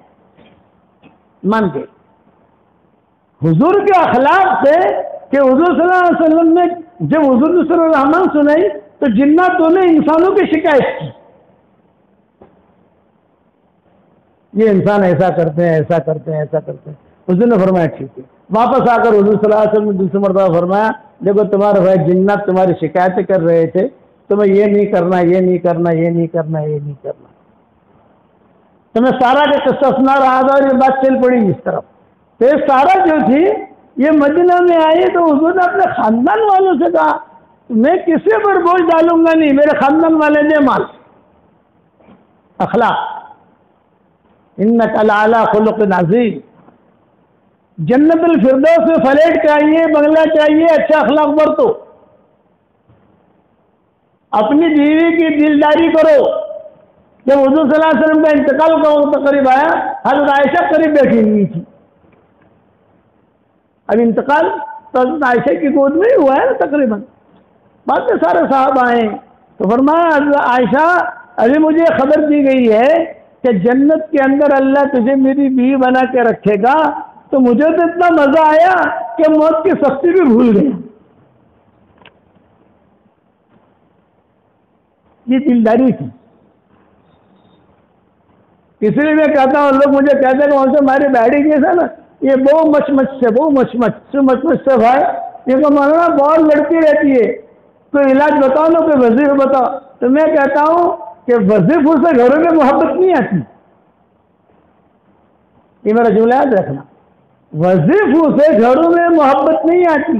گھروں میں جو محبت آتی ہے ایک دوسرے کا اکرام کرنے سے آتی ہے، ایک دوسرے کی عزت کرنے سے آتی ہے، ایک دوسرے کا احترام کرنے سے آتی ہے. پھر دوسرے کا مذہب کیا کریں، میں نے کہا ایک کام کر، ایک وظیفہ بتاتا ہوں تو عمل کرے گا تو مذہب ضرور کروں گا. مہینے کی پہلی تاریخ کو بیوی کو گھر خرچہ دیتا ہے، ارے مولانا نہیں دوں نا تو میں گھر سے نکل بھی نہیں سکتا. وہ تو برابر انتظار کرتی ہے، نہیں لیتی ہے. میں نے کہا گھر خرچہ بھی دے اور ساتھ میں ہدیے کا لفافہ بھی دے. ہدیہ الگ، گھر خرچہ الگ. دیکھ مانی کی تیری بات تو ہدیہ دیتا ہے نہ مول صاحب، وہ تو بہت ہدیہ وصول کرتی ہے. میں نے کہا ایسا نہیں، دے. اللہ نے مال دے، ڈالر والا ہے ڈالر دے، پاؤنڈ والا ہے پاؤنڈ دے. تو حضور یہ اخلاق برت رہے ہیں مدینہ میں. کس کے ساتھ؟ سارا کے ساتھ. دو تو سب نے جمع کیا. آپ نے فرمایا سارا یکفی کہا تھا، بھائی ٹھیک ہے یہ سارا میں نے دیا کافی ہے. تو سارا نے کہا کہ کافی ہے. تو صاحبہ نے سامان اٹھایا، اس کو دیا، وہ لے کے چلی. راستے میں ہاتھی بھی اپنے بلتا مل گئے. زمانے جاہلیت میں دوستی رہی ان کی، بہت پیسے دیتے تھے. جب وہ نکل رہی تھی دروازے سے تو بھیڑ تھی. ہاتھی ابن بلتا وہاں رہ گئے تو ہاتھی بلتا نے کہا سارا مجھے پہچانا؟ ہاں ہاں ہاتھی ہے، تجھے کیسے بھول سکتی ہوں میں تجھے کیسے بھول سکتی ہوں. فرمایا سارا مجھے پرائیویٹ کام ہے تجھ سے، میں کہاں آ کر ملوں؟ میں فلاں جگہ ٹھہری ہوں، کسی کا ایڈریس دیا، میں رات کو آؤں گا، لیکن بس یہ پرائیویٹ کام میرے اور تیرے درمیان رہے، کسی کو بتانا مت، چلو تو آ تو صحیح۔ چنانچہ حاتم ابن ابی بلتع پہنچ گئے وہاں رات کو، اور ایک خط دیا، یہ خط لے، چھپا دینا یہ خط، اور یہ خط جو ہے چھپا کر سیدھی جب مکہ کو پہنچے تو وہاں کے جو بڑے بڑے چودھری ہیں ان لوگوں کو جمع کر کے میرا یہ خط دے دینا۔ اس نے کہا ٹھیک ہے۔ اب وہ کہا بیٹھ حاتم تھوڑی باتیں کر رہے ہیں، ہمیں کچھ سناؤ۔ حاتم ابن ابی بلتع نے کہا میں مسلمان ہو گیا ہوں۔ اب وہ پرانی یاری نہیں ہے، لیکن چونکہ تیری میرا پرانا یارانہ تھا تو میں نے کہا بھی تجھ سے میں یہ کام لے لوں، یہ خط پہنچا دینا، تیرا کام اتنا ہے۔ اس زمانے میں مشورے چل رہے تھے فتح مکہ کے۔ حضور صلی اللہ علیہ وسلم نے فتح مکہ کا مشورہ بہت چھپ کر کیا تھا، آپ نے اعلان نہیں کیا تھا۔ حج جو ہوا، حجۃ الوداع، تو وہ تو آپ نے اعلان کیا ابھی ہم حج میں جا رہے ہیں، ہمارے ساتھ کون چلے گا، جسے چلنا ہے چلو۔ لیکن مکہ مکرمہ تو پتہ یہ صرف شورا والوں میں تھا، ابو بکر ہیں، عمر ہیں، ان میں یہ حاتم ابن ابی بلتع بھی تھے، جیسے بڑے لوگوں میں تھے۔ حضور نے کہا کہ دیکھو ہم دکھائیں گے لوگوں کو ایسا جیسے ہم خیبر جا رہے ہیں، مدینہ سے نکلیں گے تو ایسا جیسا خیبر کی طرف جا رہے ہیں، آگے چل کر ٹل لے کر مکہ کا رخ کریں گے تاکہ مکہ والوں کو شک نہ پڑے، اس لیے مکہ والوں کے جاسوس بھی ہوتے تھے نا، بھائی اتنا بڑا قافلہ نکلا ہے، یہ کس رخ پر چلا، یہ خیبر کی طرف چلا، اس کا مطلب وہ تبوک جا رہے ہیں۔ اس کا مطلب یہ ان کے ذہن میں یہ بات نہیں ہے کہ یہ لوگ مکہ آ رہے ہیں۔ رمضان کا مہینہ تھا، کسی کو پتہ نہیں تھا، اور حاتم ابن ابی بلتع نے اس خط کے اندر وہ راز لکھ دیا، اللہ کے نبی جو ہے وہ فتح مکہ کے لیے آ رہے ہیں، یہ تو بہت بڑا قصور ہے نا، سب چھپا رہے ہیں، انہوں نے راز لکھ دیا۔ جہاں وہ سارا نکلی قرآن کی آیتیں نازل ہو گئی، فلاں عورت جا رہی ہے، خط لے کے جا رہی ہے، جلدی سے پکڑو اور پکڑ کر جو ہے اس کا جو ہے وہ خط لے آؤ تاکہ مکہ والوں کو پتہ نہ چلے، راز مکہ والوں پر نہ جائے۔ حضور نے فرمایا بھی آیتیں نازل ہوئی ہے، کون جائے گا؟ حضرت علی نے کہا میں جاؤں گا، حضرت علی ابن عباس نے کہا میں جاؤں گا، یہ سب نوجوان تھے ماشاءاللہ، بھاگم دوڑی کرنے والے، خوب محنت کرتے تھے، بیٹھ جاؤ۔ اب حضور اخلاق برت رہے ہیں، اس کے پاس خط ہے، خط لے کے آنا ہے، لیکن اس کو ستانا نہیں ہے، مارنا نہیں ہے، آنکھیں نہیں دکھانی، ڈانٹنا نہیں، محبت سے اتنا کہہ دو کہ تمہیں مکہ مدینہ منورہ سے کسی نے خط دیا ہے، وہ خط ہمیں دے دو، بس پتہ نہیں ہے کس نے دیا ہے۔ آیت میں تو یہ ایک خط لے کے جا رہی ہے، کس نے دیا ہے، کیا لکھا ہے، یہ قرآن میں کوئی تفصیل نہیں، خط لے کے جا رہی ہے، اسے پکڑو، پکڑ کر خط لے آؤ اور خط پھاڑ دو تاکہ راز پہنچے نہیں وہاں، اور تم فاتحہ میں داخل ہو جاؤ۔ اب یہ سارے گئے، اس کو پکڑا سارا کو، خط دے، تو ظاہر بات ہے کہ مجرم جو ہوتا ہے وہ پہلے آگے پیچھے ہوتا ہے نا، نہیں میرے پاس نہیں ہے، یہی باتیں کرتا ہے۔ تو انہوں نے کہا بھی دیکھو ہمیں آسمانوں سے خبر آئی ہے کہ تیرے پاس خط ہے، اور خط لے کر تو جا رہی ہے مکہ، ہمیں خط دے دے، ہمارا تجھ سے کوئی مسئلہ نہیں ہے، نہیں میرے پاس خط نہیں ہے۔ تو علی نے کہا کہ آپ کے پاس خط ہے، ہم کوئی غلط قدم اٹھاویں، کوئی ماریں، کوئی ڈانٹیں، کوئی اس سے پہلے آپ ہمیں خط دے دو، ہم حضور کو جا کے دے دیں گے۔ اس نے کہا اچھا تو منہ اس طرف کرو، میں نکالتی ہوں۔ چنانچہ چوٹی میں سے بعد مفسرین نے لکھا ہے خط نکالا، اور خط نکال کر حضرت علی کے ہاتھ میں دے دیا۔ جب حضرت علی کے ہاتھ میں دیا تو حضرت علی نے کہا چلو خط دے دیا۔ ایک صحابی نے کہا ارے حضرت پڑھ کے بھی دیکھو، کبھی ایسا لوگوں کو اور پرچہ دیا ہو، یہ بھی تو ہو سکتا ہے کوئی اور پرچہ دیا ہو۔ تو حضرت علی نے پڑھا، حضرت علی سمجھ گئے کہ نہیں یہ وہی ہے، سیدھے حضور صلی اللہ علیہ وسلم کی خدمت میں آئے۔ حضور صلی اللہ علیہ وسلم محراب میں بیٹھے ہوئے تھے، ہاں کیا ہوا علی؟ حضرت خط لے آئے ہیں، کہاں ہے خط؟ حضور کے ہاتھ میں دیا۔ آپ امی تھے، آپ پڑھ نہیں سکتے تھے، تو آپ نے کہا اچھا علی پڑھ کے سناؤ کیا لکھا ہے اس میں اور کس نے لکھا ہے۔ کیا لکھا ہے اور کس نے لکھا ہے؟ تو علی نے خط پڑھ کے سنایا کہ دیکھو مسلمان سب آ رہے ہیں مکہ مکرمہ فتح کرنے کے لیے، اور میں حاتم ابن بلتع لکھ رہا ہوں، اس لیے تم جو ہے چوکنا رہنا وغیرہ وغیرہ ساری چیزیں راز کی باتیں لکھی ہوئی تھی۔ آپ نے فرمایا سبحان اللہ، بلاؤ حاتم کو، بلاؤ شورا والوں کو، ابو بکر کو، عمر کو، علی جو بھی حضور کے ساتھ رہتے تھے ہر وقت میں، سب کو بلاؤ، حاتم بن بلتع کو بلاؤ، اس کو بلاؤ، اس کو بلاؤ۔ بلا کر حضور صلی اللہ علیہ وسلم نے حاتم بن بلتع سے کہا یہ خط تم نے لکھا ہے؟ ہاں میں نے لکھا ہے۔ یہ دستخط تمہارے ہیں؟ ہاں حضرت میرے ہیں۔ حضرت عمر بیٹھے ہوئے تھے، ان سے رہا نہ گیا، یہ کہا کہ حضرت میں تو اس کو کچھ پوچھو مت، مرنی ان اقتل حاتم بن ابی بلتع، مجھے تو حکم دے دے میں اسے قتل کر دوں، یہاں اتنا بڑا جرم کیا اس نے، ہم چھپا رہے ہیں اور یہ ہماری بات وہاں بھیج رہا ہے۔ آپ نے فرمایا محلن محلن، حضور کسی کو ٹھنڈا کرتے تھے نا، ایک جملہ کہتے تھے محلن محلن محلن، بیوی کے بھی غصہ ہو جائے نا تو کہو محلن محلن، فوراً ٹھنڈی ہو جائے گی، اور شوہر کا بھی غصہ ہو جائے تو بیوی کہہ دے محلن محلن محلن، شوہر ٹھنڈا ہو جائے گا۔ حضور نے فرمایا حضرت عمر سے محلن محلن، تو ٹھہرو ٹھہرو، اس کا مطلب یہ ٹھہرو، جلدی نہ کرو۔ اب وہ خط حضور نے کہا پڑھو، تم پڑھو، پڑھ کے سنایا گیا مجلس میں۔ جب وہ خط پڑھ کے سنا دیا حضرت عمر کو پھر جوش آیا، حضرت بس سننا، میں سن بھی نہیں سکتا، میں سن بھی نہیں سکتا، آپ تو مجھے حکم دے دیں۔ اب محلن محلن، پھر حضور صلی اللہ علیہ وسلم نے حاتم ابن ابی بلتع کو پوچھا بھئی مجھے یہ بتاؤ کہ تم نے خط کیوں لکھا؟ تو حاتم ابن ابی بلتع نے کہا انا مؤمن یا رسول اللہ،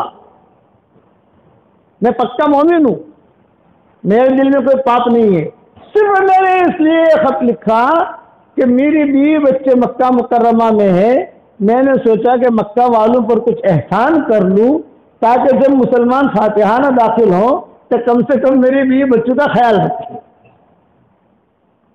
کوئی انہیں مارے نہیں، کوئی انہیں ان کی حفاظت کرے، میرا اور اس کے علاوہ کوئی مقصد نہیں تھا۔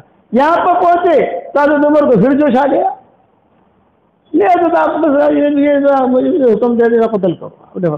پھر حضور نے فرمایا لا لا لا یا عمر، عمر یہ بات نہیں ہے، یہ حاتم ابن بلتع یہ بدری ہے، بدری، بدر میں شریف ہوا ہے، بدر والوں کے سارے گناہ اللہ نے معاف کر دیے،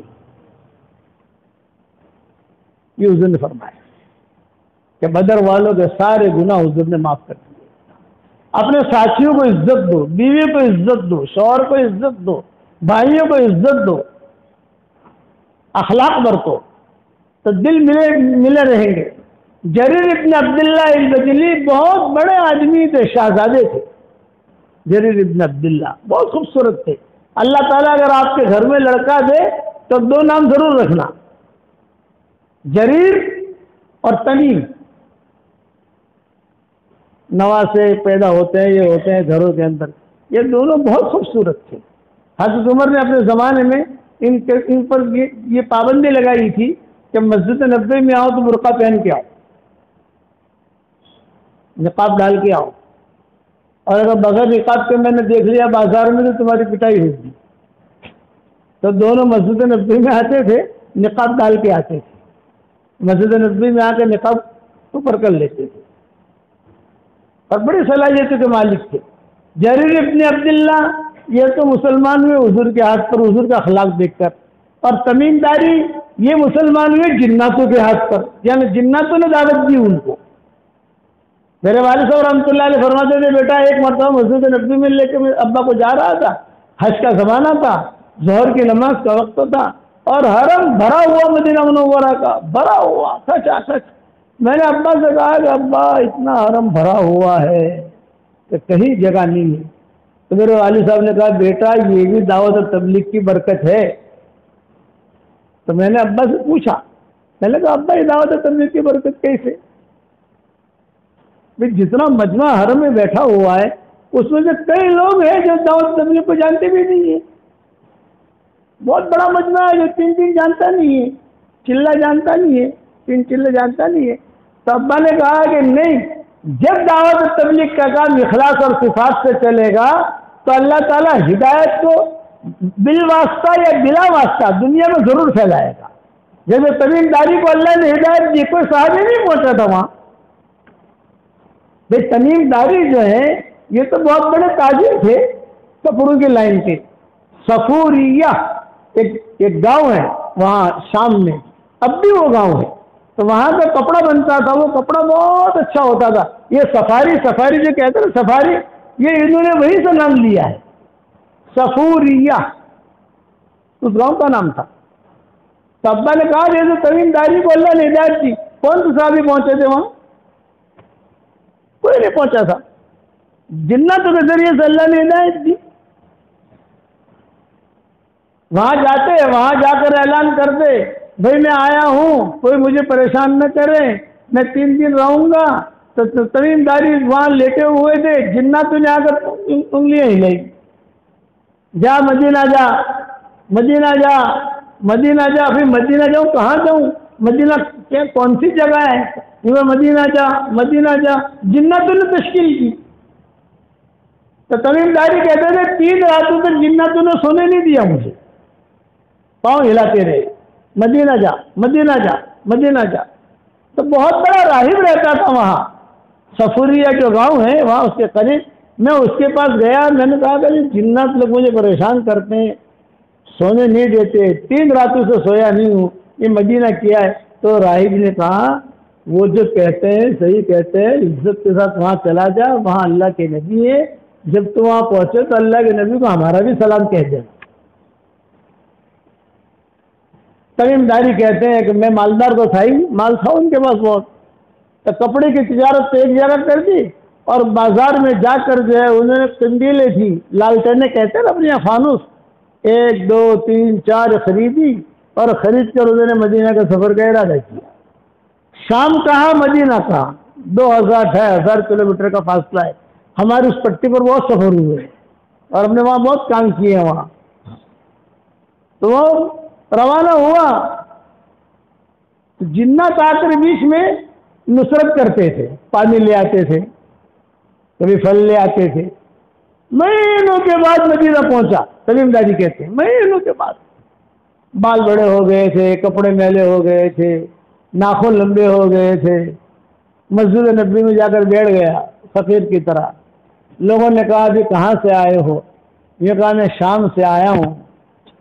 کیوں آئے ہو؟ فرمایا یہاں کوئی اللہ کا نبی ہے، اس کو دیکھنے آیا ہوں۔ کہاں ملیں گے؟ تو لوگوں نے کہا یہیں بیٹھے رہو، یہ سامنے جو مکان ہے وہاں سے نکلیں گے اللہ کے لیے، دیکھ لینا آپ۔ تمیم داری کہتے ہیں میں نے ساری قندیلیں لی تھی ہدیہ دینے کے لیے حضور صلی اللہ علیہ وسلم کو، میں اگر اللہ کے نبی ہوں گے تو میں ان کو ہدیہ دوں گا۔ تو تمیم داری کہتے ہیں کہ میں جو ہے بیٹھا رہا، حضور صلی اللہ علیہ وسلم نکلے، حضور کا چہرہ دیکھتے ہی میں مسلمان ہو گیا۔ یہ جھوٹے کا چہرہ نہیں ہے۔ حضور نے نماز پڑھائی، نماز پڑھانے کے بعد میں خود چلا گیا حضور کے پاس، سامنے بیٹھا، آپ بھی کہاں سے آئے ہو؟ حضرت میں شام سے آیا ہوں۔ اچھا کیوں آئے ہو؟ میں مسلمان ہونے آیا ہوں۔ بہت اچھا، کلمہ پڑھ لو۔ کلمہ پڑھا دیا حضور نے۔ حضور نے مجھے پہچانا نہیں، میرا حضور نے کوئی سوال کیا نہیں، میں اپنی جگہ آ گیا۔ اب میں نے سوچا کہ یار حضور کو یہ لالٹین اور فانوس دوں، اس سے اچھا یہ ہے کہ مسجد زیادہ حقدار ہے۔ اس وقت تک مسجد نبوی میں چراغا نہیں ہوتا تھا، لالٹین وغیرہ کچھ جلتی نہیں تھی۔ اندھیرے میں مغرب، اندھیرے میں عشاء، اندھیرے میں فجر، پانی آوے تو چھوٹی سی مسجد تھی، بارش آوے تو پانی بھی ٹپکے، بچھو بھی ہوتے تھے، سانپ بھی ہوتے تھے۔ مدینہ میں سانپ بہت ہوتے تھے اور مدینہ میں بچھو بھی بہت ہوتے تھے، اور بلائیں بہت ہوتی تھی، لوگ بیمار ہوتے تھے، بیماریاں بہت پھیلتی تھی۔ پھر حضور کی دعا کی برکت سے مدینہ پاک ہوا۔ حضور دعا مانگی کہ اللہ، ایک مرتبہ ٹھنڈی بہت تھی تو فجر کی نماز میں کوئی آیا ہی نہیں،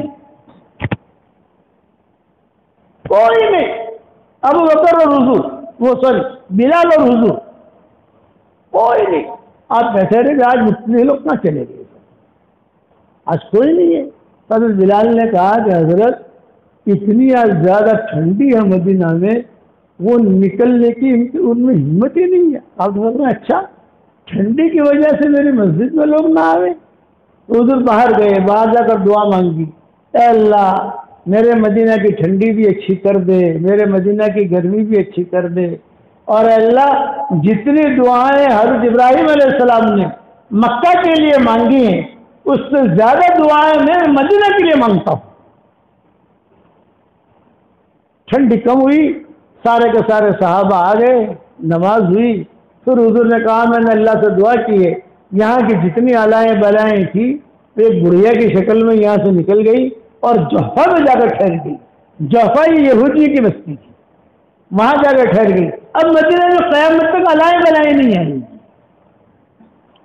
حالات آئیں گے لیکن علائیں بلائیں نہیں. حال یہ آئے گا مدینہ میں کہ پورا مدینہ خالی ہو جائے. یہ آپ نے فرمایا مدینہ منورہ میں ایسا حال آئے گا کہ سارا مدینہ خالی، بلڈنگیں خالی، فلیٹ خالی، سب نکل جائیں گے. جنگلی بھیڑیے، جنگلی کتے، جنگلی شیر یہ دیکھیں گے اب مدینہ خالی ہے، کوئی ہے ہی نہیں. وہ ہمت کر کے گاؤں میں آنا شروع کریں گے.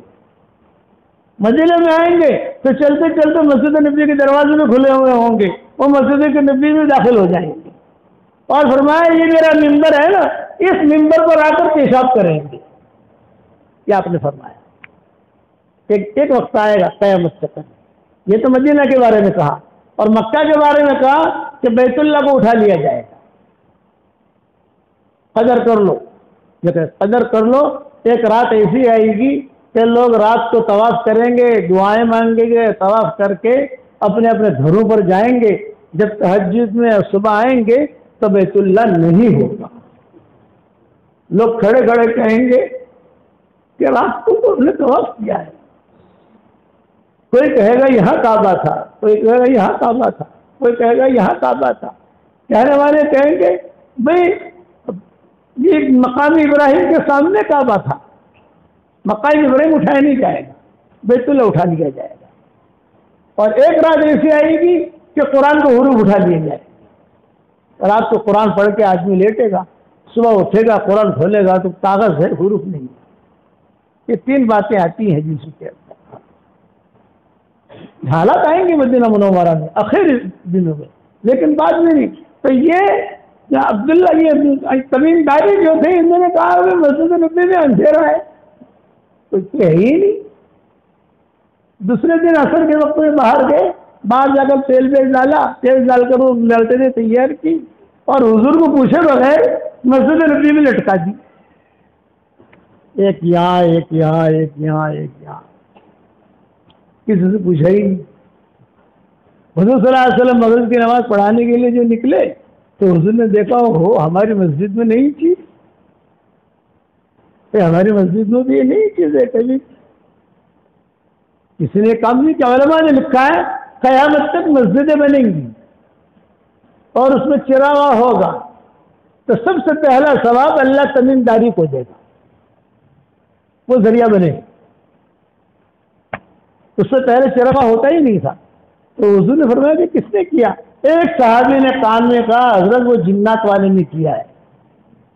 کل آیا تھا نا جنات والا، وہ اس نے کیا. تمیم داری کہتے تھے کہ میں پیچھے بیٹھا ہوا تھا، میں نے کہا اللہ خیر کرے، کسی سے پوچھا ہے نہیں، بغیر مشورے کی کیا ہے. مولانا یوسف صاحب رحمۃ اللہ علیہ یہ قصہ بیان کر کے کہتے تھے کہ بعض مخلص ساتھی ہوتے ہیں جو بغیر مشورے کے کام کر لیتے ہیں لیکن اللہ اسے رفا لیتا ہے. جیسے تمیم داری نے بغیر مشورے کے کیا، کسی سے پوچھا ہی نہیں. کم سے کم حضور کو تو پوچھ لیتے نا، یا کسی ایک کو پوچھ لیتے. حضور نے مغرب کی نماز پڑھائی، مغرب کی نماز پڑھانے کے بعد حضور نے اعلان کیا این التمیم. اب تمیم داری کہتے ہیں کہ میرے تو دانتوں میں پسینے آ گئے. دانتوں میں پسینہ ایک مثال ہے، مطلب ہے میں تو ٹینشن میں آ گیا، حضور بلا رہے ہیں این التمیم. اب میں نے کہا جی موجود ہوں، کھڑے ہو جاؤ، کھڑے ہو جاؤ. پیچھے بیٹھا ہوا تھا، میں دیکھ رہا تھا کہ پیچھے سے یہ مسئلہ حل ہو جائے اچھا ہے، آگے جانا نہ پڑے. بعض لوگ ہوتے ہیں نا کہ پچھواڑے سے آپ کو کام تھی جائے تاکہ مجھے اپنا آگے آگو نہیں پڑے. لیکن حضور نے جو ہندی کی چندی کی بھی تمیم کہاں ہے بولا تو لوگوں نے کہا تمیم تمیم تمیم کھڑو. اب تمیم داری کہتے ہیں کہ وہ لاٹھی لے کر میں کھڑا ہو گیا اور حضور صلی اللہ علیہ وسلم کی خدمت میں آیا اور خدمت میں آ کر بیٹھتی میں نے کہا کہ حضرت پہلے میری سن لیجیے آپ نے فرمایا سناؤ.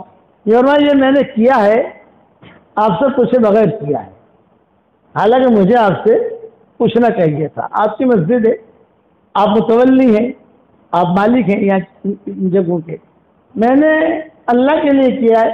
اگر یہ چیز اچھی ہے تو یہ اللہ کی طرف سے, اور اگر یہ چیز خراب ہے ٹھیک نہیں ہے یہ میری طرف سے, میں معافی مانگتا ہوں. معافی مانگی تمیم داری, میں معافی مانگتا ہوں. تو آپ نے کیا فرمایا, لا لا لا یا تمیم, تمیم یہ بات نہیں ہے. تیرے اس کام سے مجھے اتنی خوشی ہوئی کہ اگر کوئی میری بیٹی ہوتی تو میں تجھے اپنا داماد بنا لیتا. کتنا بڑا درجہ دیا حضور نے, میری بیٹی ہوتی میں تجھے اپنا داماد بنا لیتا. تو چونکہ بھرے مجمع میں قصہ ہوا تو نوفل ابن حارث یہ پیچھے بیٹھے ہوئے تھے, وہ کھڑے ہو گئے اور فرمایا یا رسول اللہ بنا تو نہ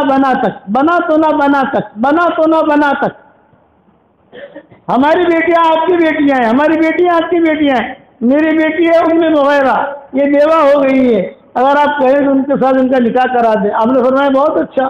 چنانچہ اسی مجلس میں تمیم داری کا نکاح ہو گیا ام مغیرہ کے ساتھ, نو مسلم کے ساتھ نکاح ہو گیا تمیم داری کا.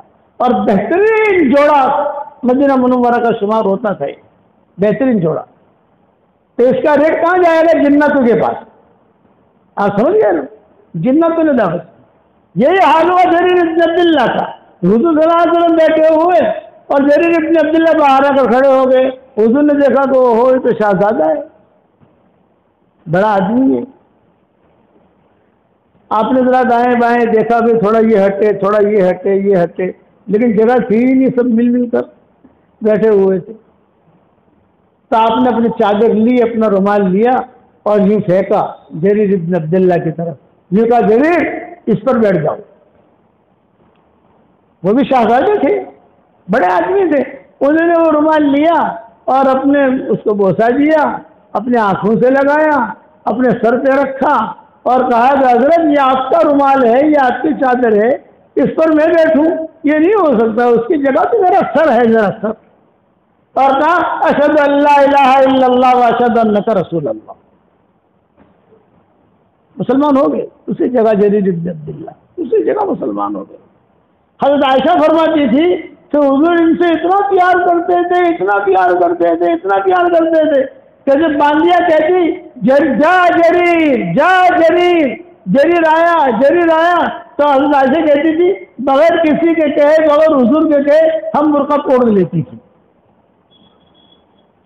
تو حضور نے فرمایا کیوں اڑنا برقع پہن رہی ہو, کیا کہیں جانا ہے؟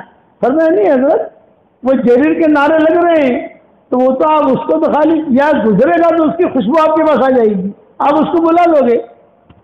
اس لیے پہلے سے اتنے محبت کرتے تھے حضور صلی اللہ علیہ وسلم حضرت جریر سے.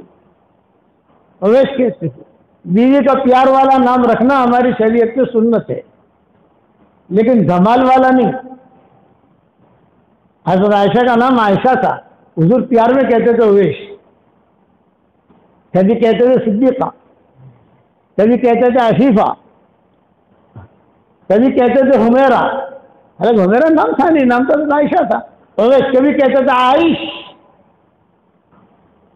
تو میں کہتا ہوں کہ بیوی کا پیار والا نام رکھنا یہ ہماری شریعت میں ایک سنت ہے, لیکن دھمال والا نہیں. عربوں میں کے بیان میں کہتا ہوں کہ بیوی کا پیار والا نام رکھنا یہ سنت ہے, لیکن لیلا نام مت رکھنا. وہ لوگ لیلا نام رکھتے, پیار وہ بلاتے. میں ساؤتھ افریقہ گیا ہوا تھا, آپ کی صورت کا ایک آدمی تھا, وہاں ہمارا اثرانہ تھا, اثر کی چائے وہاں تھی. وہ بیٹھے ہوئے, ہم بیٹھے ہوئے تو بیچارے بہت خوش ہوئے. اس صورت والے ویسے پیار بہت دیتے ہیں صورت والے ماشاءاللہ, بہت خوش ہوئے. ہم کو بٹھایا, اکرام کیا. وہی میرے پاس بیٹھے اے گوری ذرا کے بھجیا موکل لیں, اے گوری ذرا موڑی چاہ موکل لیں. وہ بار بار گوری گوری کہے. تو میں نے کہا تو گوری کو تیری بیوی کا نام گوری ہے؟ کہا گوری نہیں، آپ نے کہا نا بیوی کا پیار والا نام رکھا سنت ہے. ارے میں نے کہا یہ تو دھمال والا نام ہے، ڈھنگ کا نام لے. صورت کا ہی آدمی تھا. لوگ اصل بات سمجھتے نہیں ہیں. حضور صلی اللہ علیہ وسلم بہت اہتمام کرتے تھے امہات المومنین کو خوش کرنے کا، اور حکمت کے ساتھ چلتے تھے. یاد رکھنا، حکمت کے بغیر تم چلو گے تو اپنے بچوں کے ساتھ بھی نہیں چل سکتے. بچے تو ساتھی کے ساتھ کیسے چلو گے بغیر حکمت کی؟ مجھے بتاؤ. دعوت کے کام میں جو ہمارے ساتھی ہیں ان کے ساتھ کیسے چلو گے؟ میرے والد صاحب رحمۃ اللہ علیہ فرماتے تھے کہ جماعتوں کا چلانا ایسا ہے جیسے زندہ مینڈکوں کو تولنا. یہ ابا فرماتے تھے جماعت کا چلانا ایسا ہے جیسے زندہ مینڈک کا تولنا. ابا نے ہمارے ساتھ ایک جماعت کی بیواتیوں کی مرکز نظام الدین سے، اور کہا بیٹا تمہارا کمال یہ ہے کہ جماعت میں سے ایک آدمی بھی گھر نہ جائے اور پوری جماعت کا چلا لگوا کر قرآن سکھا کر ان کو واپس لانا. یہاں میواتی تھے، میواتی سے ایسے بھی بیچارے تھوڑے سے اکھڑ جماعت کے ہوتے ہیں. اب وہاں میں نے کہا ابا تو جب اس جماعت کو واپس لائے گا نا یہاں میں تجھے انعام دوں گا. میں نے کہا چلو یہ انعام بھی ملے گا. اب ہم نے جو ہے وہ جماعت والوں کو تھوڑا قصے بیان کرنے شروع کیے، تھوڑے مانوس ہو جائیں، قرآن پڑھانا شروع کیا، مانوس ہو جائیں. اب یہ جب کھانے کے لیے بیٹھے تو انہوں نے کہا امیر صاحب ہم کل کہاں جانا ہے؟ امیر صاحب بھی فلاں گاؤں میں جانا ہے. اچھا فلاں گاؤں میں جانا ہے تو امیر صاحب دیکھو ہم تو ٹکٹ کے پیسے دیں گے ہی نہیں، ہم تو پیدل آئیں گے. وہاں جس کو رکشا سواری میں جانا سوار میں جاوے، یہ جانا ہو جائے. ہم تو 5 آدمیوں نے کہا ہم تو پیدل جائیں گے، کیوں خرچ کریں؟ میں نے کہا یہ ابا نے اسی لیے کہا تھا زندہ مینڈکوں کا تولنا. یہ ابا نے مجھے کہا تھا یہ جماعت کو چلانا ایسا ہے جیسے زندہ مینڈکوں کو تولنا. مرے ہوئے مینڈکوں کو تولنا تو آسان ہے، لیکن زندہ مینڈک کوئی اچھلے گا کوئی اچھلے گا کوئی اچھلے گا. اچھا اب آگے بڑھ کر جو ہے ہماری جماعت میں اس وقت میں لڑائی کیا ہوتی تھی؟ آج کل جماعتوں میں لڑائی کیا ہوتی ہے؟ یہ ہوتی ہے کہ یار آج جو ہے نا کھانا اچھا نہیں بنایا تھی، اچھا بنا. ہمارے یہاں لڑائی ہوتی تھی اچھا کھانا بننے پر. اچھا کھانا بنے تو ظاہر بات ہے کہ تیل بھی زیادہ جائے گا، ظاہر بات ہے کہ مرچی مسالے بھی زیادہ جائیں گے. آج اتنا اچھا کھانا بنایا تو اس پر تیل بھی زیادہ ڈالا، مرچی مسالہ زیادہ ڈالا، اتنا خرچہ زیادہ ہو گیا. اچھا جب وہ تعلیم کے حلقے میں بیٹھے یہ کہا میں تو نہیں بیٹھتا، میں تو حقہ پیتا ہوں. باہر جا کر حقہ پی. ایک گیا 2 گیا، میں مرکز پہنچا تو 2 آدمیوں کو لے کر پہنچا. میں نے کہا باقی آپ کہاں گئے؟ میں نے کہا ابا یہ تو بہت مشکل ہے، تبلیغ تو بہت مشکل ہے ابا. یہ اس لیے کہ سیکھنا پڑتا ہے. حکمت کے ساتھ ابا کہتے تھے کام کرو. حضور اللہ کے نبی ہیں پھر بھی حکمت کے ساتھ اپنے گھر میں رہتے تھے. امہات المومنین کی 2 ٹولیاں تھیں. ایک ٹولی کی ذمہ دار حضرت عائشہ، ایک ٹولی کی ذمہ دار حضرت ام سلمہ. کتابوں میں لکھا ہے کہ حضرت عائشہ اور ام سلمہ یہ دونوں کو دونوں اگر ایک بات پر متفق ہو جاتی تو آپ فرماتے الحمدللہ ٹینشن فری. اور اگر ایک نے بھی مخالفت کر لی تو وہ ٹینشن شروع ہو جاتے. ایک مخالف ہوگی تو مسئلے کے اندر. تو ایک مرتبہ حضور صلی اللہ علیہ وسلم میں حکمت پر سنا رہا ہوں، پھر بیان ختم کرتا ہوں. تو حضور صلی اللہ علیہ وسلم حضرت عائشہ کے پاس بیٹھے ہوئے تھے، تنہا کوئی نہیں، صرف حضور اور حضرت عائشہ ہے، دوسرا کوئی نہیں. اچانک حضرت عائشہ نے پوچھ لیا کہ حضرت آپ کی اتنی بیویاں ہیں، آپ کو سب سے زیادہ محبت کس سے ہے؟ آپ نے فرمایا کس سے؟ اب ظاہر بات خوشی کی چیز ہے. حضرت عائشہ تو خوش ہو گئی اور کھڑی ہو گئی، اب چادر لی.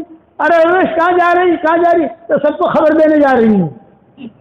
ارے فتنہ تو رہے گی گھر کے اندر، تو گھر میں فتنہ کر یہاں بٹھایا، چادر ایک طرف چادر رکھوائی.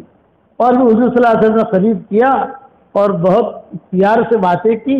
پھر کہا کہ عائشہ میں تجھے ایک ہدیہ دیتا ہوں، اپنے ہاتھ سے دیتا ہوں، لیکن تو کسی کو بتانا مت، وعدہ کر. کہ کسی کو نہیں بتاؤں گا، یہ وعدہ کر. حضرت عائشہ نے کہا کہ میرا وعدہ ہے. میں کسی کو نہیں بتاؤں گی. حضور صلی اللہ علیہ وسلم نے مٹھی پر کھجوریں عجیبہ کی, وہ حضرت عائشہ کو اپنے ہاتھ سے دی. حضرت عائشہ خوش ہو گئی. نبی کے ہاتھ سے کوئی چیز ملے تو اس کا تو کرنٹ ہی الگ ہے نا, کہ نبی دے رہا ہے, دو ہاتھ بھر کے دی. بس کسی کو بتانا مت عائشہ, نہیں بتاؤں گی, یہ بات میں نہیں بتاؤں گی, بات ختم ہوگی. حضور صلی اللہ علیہ وسلم جب دوسرے ماؤں کے گھر پر گئے, ہر ماں سے بات کی اور بات کر کے کہا میں تجھے جو ہے ایک ہدیہ دیتا ہوں, کسی کو بتانا مت. سب کو کھجورے دی اور مادہ سب سے لیا, کسی کو بتانا مت. یہ حکمت تھی اللہ کے نبی کی, کسی کو بتانا مت. ہر ماں نے کہا نہیں بتاؤں گی. تاکید کی یہ میری طرف سے ہدیہ ہے, لیکن کسی کو بتانا مت کہ حضور نے اپنے ہاتھ سے دیا ہے. بات ختم ہو گئی. 1 سال یا 1.5 سال کے بعد یہ مائیں پھر جمع ہوئی اپنے کسی گھریلو مشورے سے, اور وہ مشورہ بھی اہم تھا. انشاءاللہ دوسری مرتبہ سناؤں گا کیا مشورہ تھا. سب جمع ہوئی. مشورہ جب پورا ہو گیا تو حضرت عائشہ نے سب کے سامنے پوچھ لیا, حضرت یہ ساری کی ساری آپ کی بیگمیں ہیں, آپ کو سب سے زیادہ محبت کس سے ہے؟ وہ تو تنہائی میں پوچھا تھا وہاں, اور یہاں سب کے سامنے آپ نے فرمایا جس کو میں نے کھجوریں دی تھی اس سے ہے. ارے صورت والوں سمجھے, جس کو میں نے کھجوریں دی تھی اس ہر ماں خوش ہوگی. ارے یہ قصہ کتابوں میں کیسے آیا, یہ بھی ایک سوال ہے نا. اب حضور صلی اللہ علیہ وسلم کا انتقال ہو گیا. حضور کے انتقال کے بعد مائیں جو ہیں یہ بیٹھتی تھی, پرانے دن یاد کرتی تھی, یہ تھا, یہ ہوا. اور ظاہر بات یاد کرنا بھی چاہیے پرانے دن. ایک مرتبہ سب جمع ہوئی تو عائشہ کو چھیڑ خانی کی تھوڑی سمجھ, تو یہ بات چٹکلا چھیڑ دینا, یہ عائشہ کا مزاج تھا. عائشہ نے چٹکلا چھوڑا. ایک راز ہے میرا اور اللہ کے رسول کا, ابھی بتاؤں گی نہیں. ابھی تو بہت بڑی چیز ہے, امہات المومنین ہے سر. بھائی جو عائشہ کا درجہ ہے ان کا تو بیوی تو بیوی ہے. ایک میرا اور اللہ کے نبی کا راز ہے لیکن بتاؤں گی نہیں. ایک میرا اور اللہ کے نبی کا راز ہے لیکن بتاؤں گی نہیں. تو ماؤں نے پکڑ لیا نا, اب تو بتانا پڑے گا, کیونکہ اس سے تمہاری زبان سے نکل گیا. میں نکالتی تو معاملہ ہی نہیں تھا, لیکن اب تو حضور صلی اللہ علیہ وسلم کا انتقال ہو گیا. حضور کے انتقال کے بعد تو پھر کی بات رہتی نہیں ہے ایسی. نہیں بتاؤں گی. ماؤں نے بہت اصرار کیا, بتانا پڑے گا کیا راز ہے. تو حضرت عائشہ نے کہا ایک مرتبہ حضور صلی اللہ علیہ وسلم نے مجھے مٹھی پر کھجوریں دی تھی اور کہا تھا کہ عائشہ کسی کو بتانا مت. تو ماؤں نے کہا وہ تو ہم کو بھی دی تھی, آپ کو اکیلے کو نہیں دی تھی. یہ حکمت, کوئی بھی کام کرو حکمت کے ساتھ کرو, سمجھانا.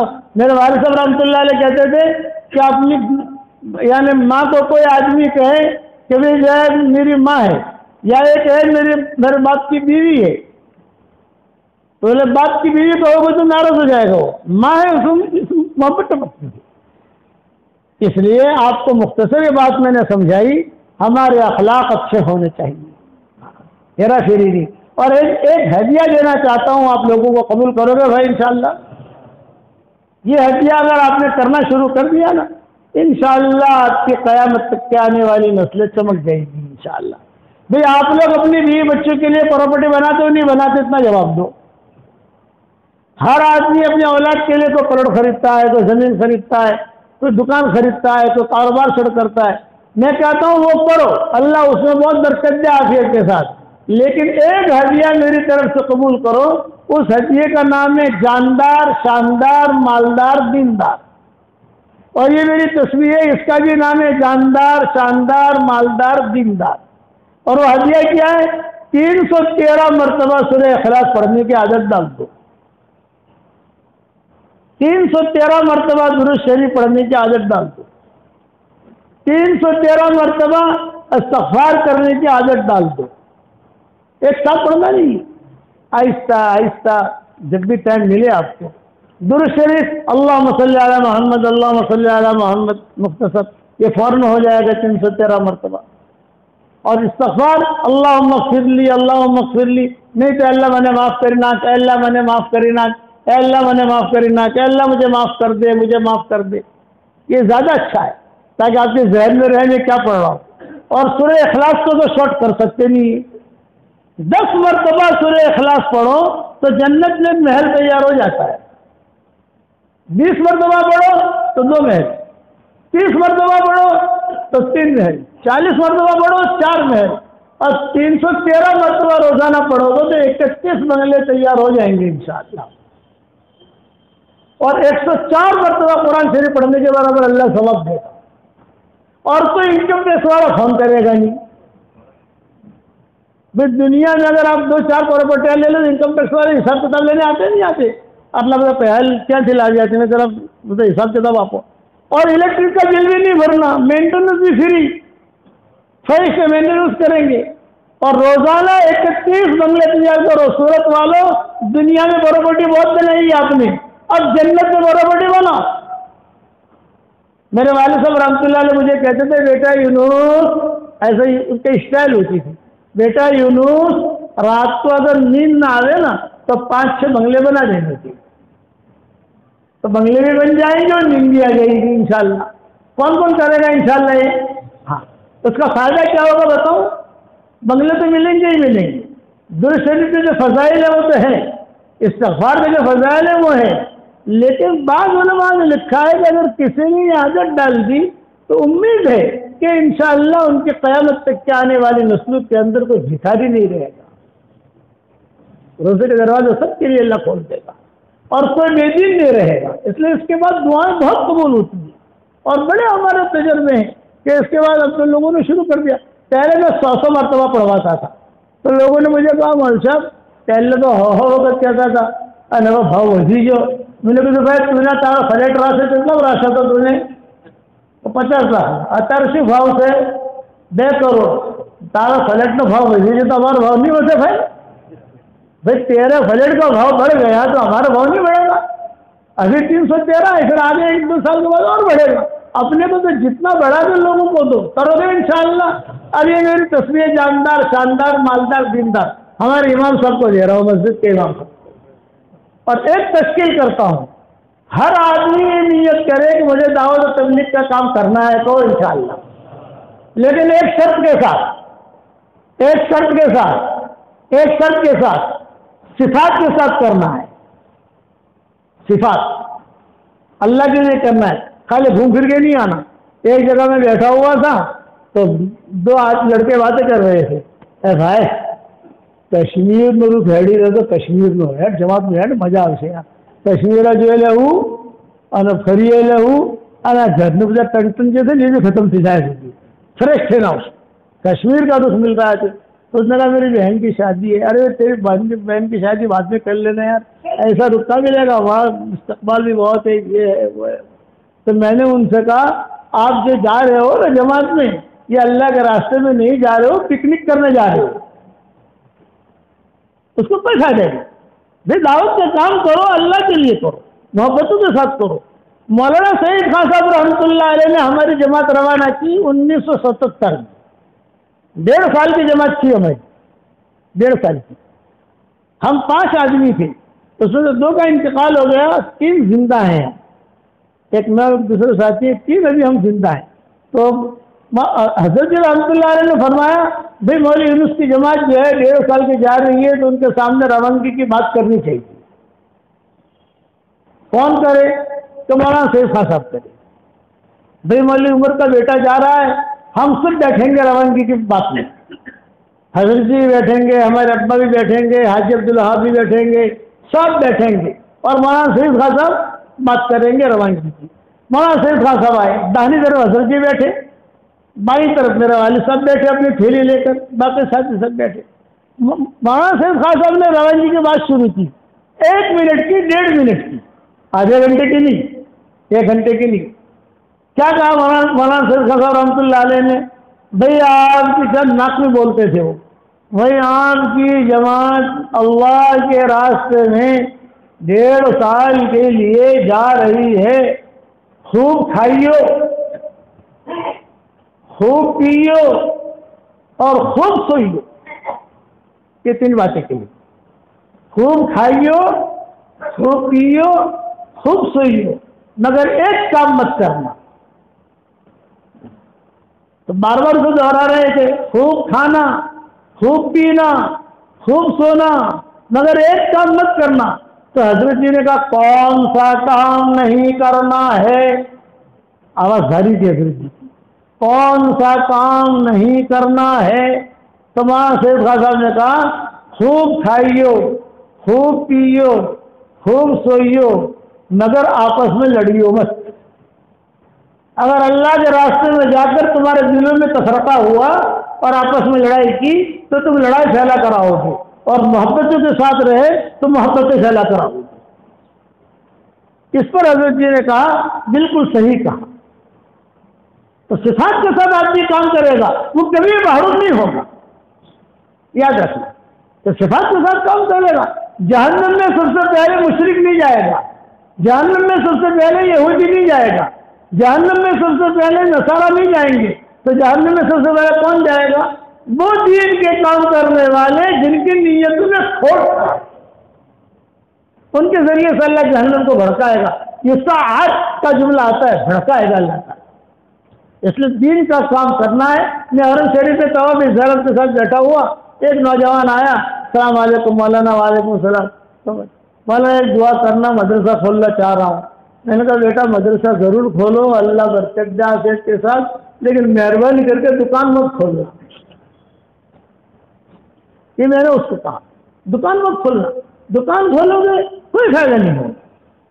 وہ رو دیا بیچارہ، وہ رو دیا، سمجھدار تھا۔ اب مولانا نہیں کھولوں گا، کام کرنا ہے، ایک ایک کے پاس جا کے کام کرو نا۔ اپنا دن کیوں خراب کرتے ہیں؟ اپنا دن کیوں بیچتے ہو؟ دن ہمارا بہت بڑا قیمتی ہے۔ اس لیے آپ حضرات سے بھی کہتا ہوں دعوت کا کام کرنا ہے مگر صفات کے ساتھ۔